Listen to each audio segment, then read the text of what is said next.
Hi everyone, I'm Scott Schneider. This is Stereo Niche. Hey, this week we're going to put together a $1,000 vintage system.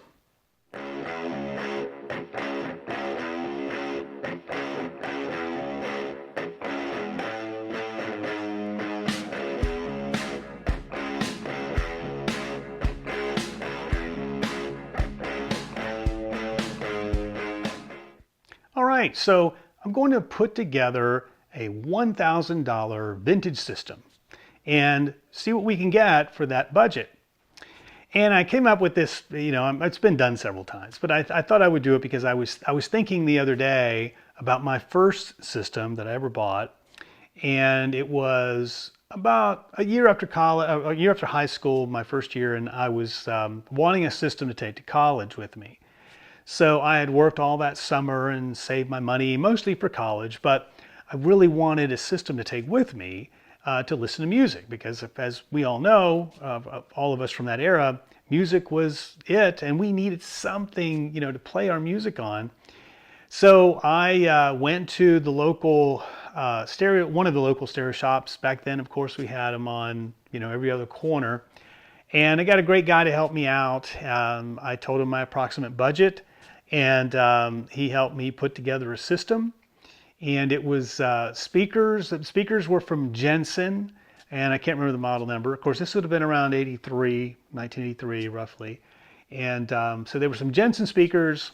The receiver was a KLH receiver, which back then, I didn't know anything about the brands. I mean, I'd heard of KLH, but did I not know that they were not really known as a receiver company? No, but it was a very nice receiver. If someone else, the company probably made it for them. And I had a TIAC cassette deck, and I remember it being rather colorful, and a Technics turntable. And it was, don't remember the model number, but I do remember it was a P-mount cartridge on it.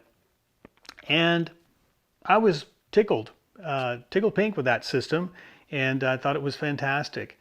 Enjoyed it for several years and never forgot it. Eventually, after I graduated college, of course, I had real money then, and so I went out and bought my first upgraded system from there, and I think I handed that down to my younger brother at the time. But remember it very fondly. Had lots of fun times back then with it, cranking tunes, and just having a blast with it. So for this exercise, I sort of put together a similar exercise here. Now, I'm not going to incorporate a cassette deck in this little fun system we're going to put together here. So it's just a turntable, a receiver, and speakers, and that's all in this. For budgeting, the rule of thumb I've always used is to put the most budget into the speakers that you can afford. So in this case, I'm putting 50% of the budget, so $500 theoretical budget for speakers, and then $250 for the receiver and $250 for the turntable. So that's the theoretical budget that I'm working under. I'm going to, so what I did was I went out and took several examples using those budget. I went out online and just to see what had sold at those price points, and took several examples of each so that I can show you, what they're selling for. My advice for anyone that's going to put a system together or buy anything is to try and always buy something locally, not to go and have it shipped. Now, doesn't mean you can't go to eBay, let's say. You can put in your search parameters and find something within a certain distance from you, and then go pick it up locally. So to avoid shipping, and mainly to avoid the possibility of damage during shipping. So you can do that. Obviously, it's going to restrict what you find. It's hard to say I want a specific model and a specific manufacturer and model and find it locally unless you're in a huge city. Maybe if you're in the Northeast somewhere in a very densely populated area, you might be able to do that. For the majority of people, though, it becomes a lot more challenging to say, I just want to find a, Pioneer SX1250 within my geography, within certain conditions, and find it. It becomes a lot more challenging. So my recommendation is to find what's available and then pick the one that's meets your criteria as close as possible. So I would recommend that here. Find it locally, and these prices, by the way, you're probably not going to find these prices at a brick and mortar store that sells used gear. You might find some examples of some other models, but in the most cases, these are from the end seller, probably from the original owner perhaps, or something else, but you're probably not going to find prices like this at a retail store or a brick and mortar store. So I'm going to walk through some examples now. I'm going to start off with the speakers, and then we'll get into the other components. And at the very end of this, I'm going to show you the system I put together as an example from my own collection, and we'll talk through that. All right, so let's talk about our $1,000 vintage system budget. So as I mentioned, the speakers are going to be half of our budget at $500. The turntable will be $250 and the receiver will be $250. So rule of thumb again has been that speakers, you tend to put the majority of your budget or a larger proportion of your budget into speakers, since that's the biggest impact on sound. And then you divvy it up into the other areas, and sometimes it's just based on preference. But in this case, we're going to do the 250 and 250 of the receiver and the turntable.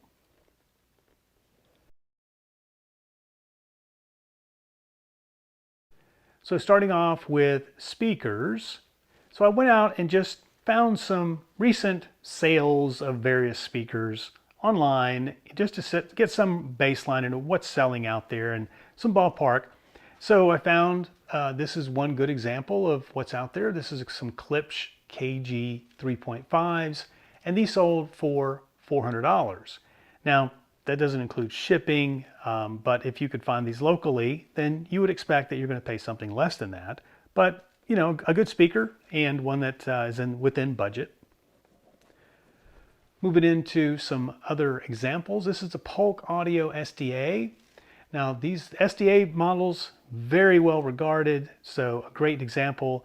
These are just looking like a bookshelf size speaker, so I thought it would be kind of cool to put these in there. But the SDA models, the models I've heard sound great, highly recommended, but you can have these for under $400. If you can find them locally, you could go pick them up and be well within budget. Now ADS, not too many folks have heard ADS that did not like them. Very nice, well-rounded speakers. Only thing I would mention is that typically they're 4 ohm speakers, so just something to think about or consider. But here's an example of the L780. Sold for something less than $450. It says best offer. And again, if you could go and pick these up, then you would have had these well within budget. Lastly, in looking at some speaker examples here, but Rogers. Now, I've not owned any Rogers, but they're extremely well regarded speakers. And these are right near the top of our budget. So if you found these locally to you, you could have had these for under $500. So a nice example of a set of vintage speakers you could have had, in your budget.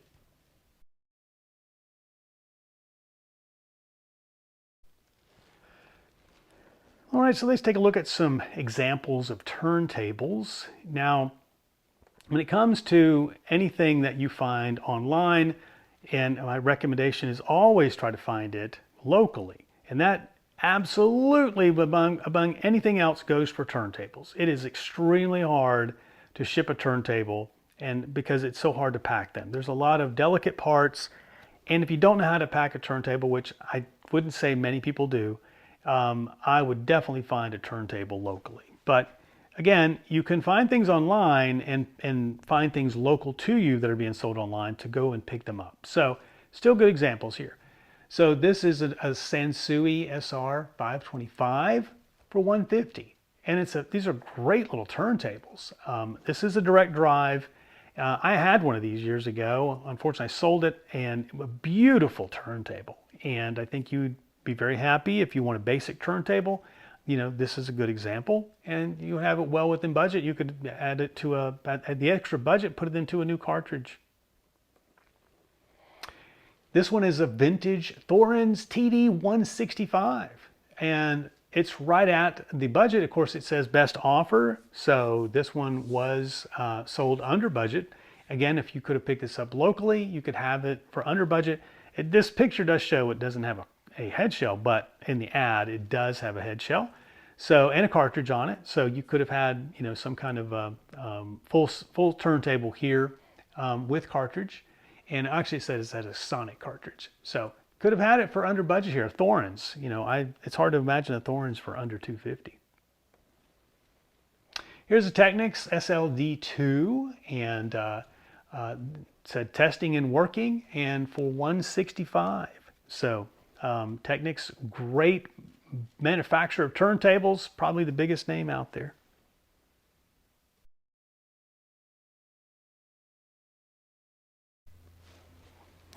All right, so let's talk about receivers. So what can we find within our $250 budget? Well, you could have found this Luxman R1050, just under $200. If it was local to you, you could have gone and picked this one up and had a Luxman. Now Luxman, I'm sure this is on the lower end of the model line, but Luxman, highly regarded brand, and you could have had this unit for within your budget. Here's a Harman Kardon 330B. Now this one was $126, but obviously it's got some condition issues on the cabinet. At least in this picture, the front face looks like it's in pretty good shape. So, you could get it for $126, take the cabinet off, refinish it a bit, fix it up, put some real veneer on there. You could have done that probably within $100, and you're staying within budget and have a nice, receiver, vintage receiver of that time frame. Here's a Super Scope. Now, Super Scope owned Marantz. So if you're not familiar with Super Scope, very well regarded brand, just obviously not as well known as the Marantz brand. And this one looks to be in very good shape. This is an R350, and you could have had it for $150. Now here's Sanyo. Sanyo, very nice. This looks like a great receiver, the JCX 2400K. And it was best offer, which was something under $250. You could have gotten this locally. It looks like a very nice receiver to put together a nice vintage system with. Now here's Yamaha. I've talked about Yamaha before, in that most of the owners that have them seem to have always taken very good care of them. This one looks to be in good shape from the picture here, but it was also something less than $250. And if you could have found this locally to you, you could have gone over and picked it up and had a sort of central component of your vintage stereo system.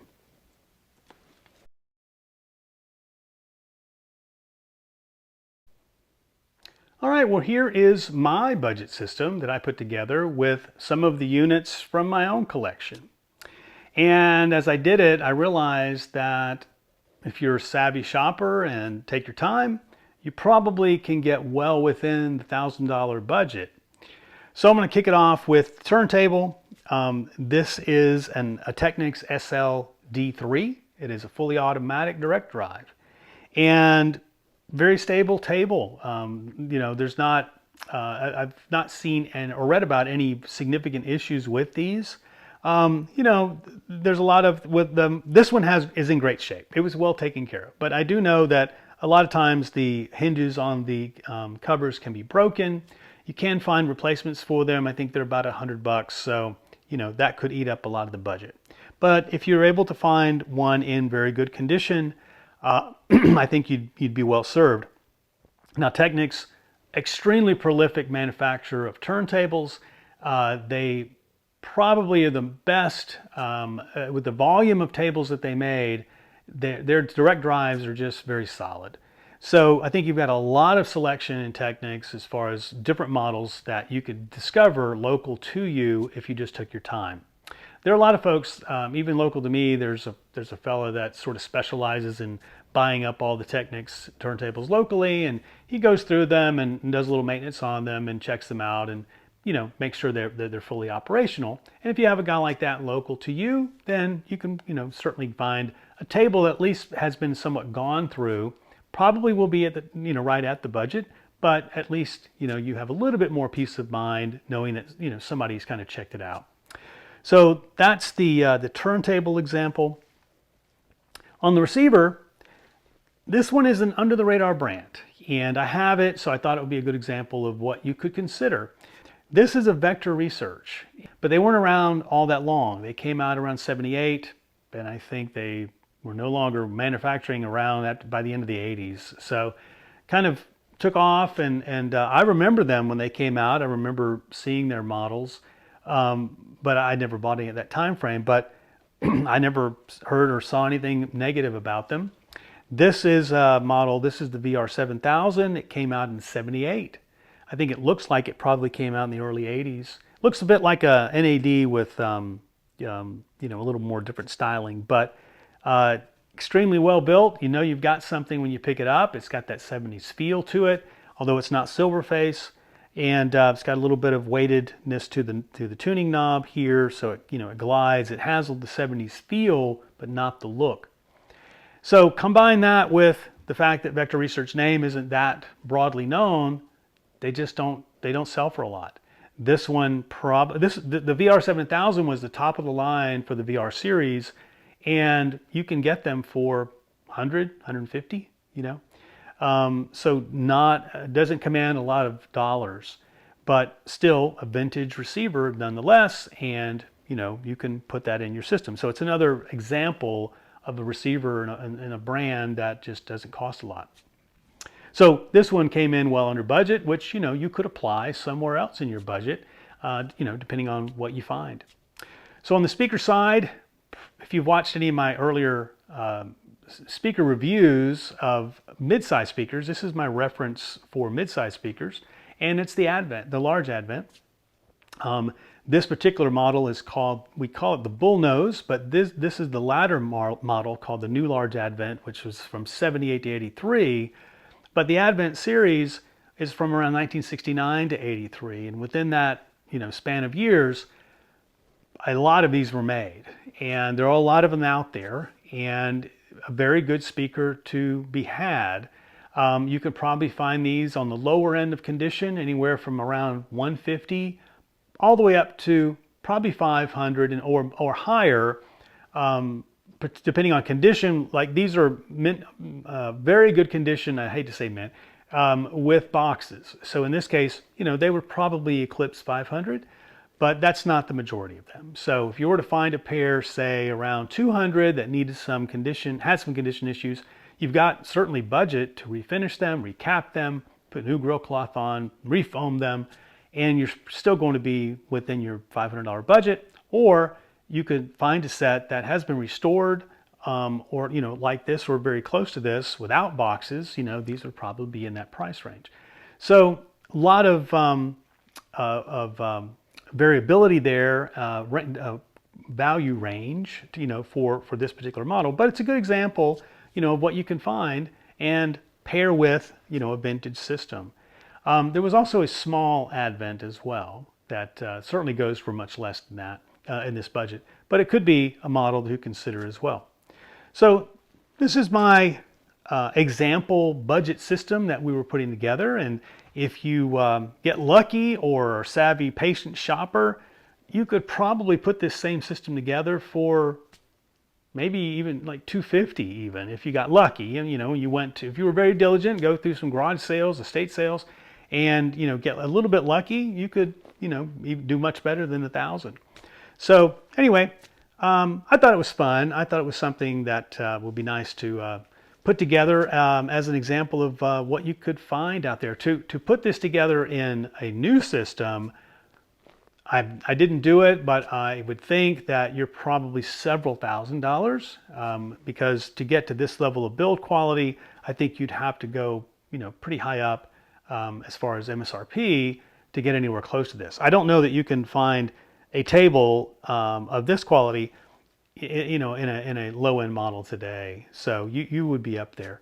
But anyway, let me know what you guys think, what you guys have experienced. I haven't bought any new gear in a very long time, so kind of not my arena. But let me know what you guys think the value of a new system would cost to match, you know, the I'll say the quality of this vintage system. Would love to hear it.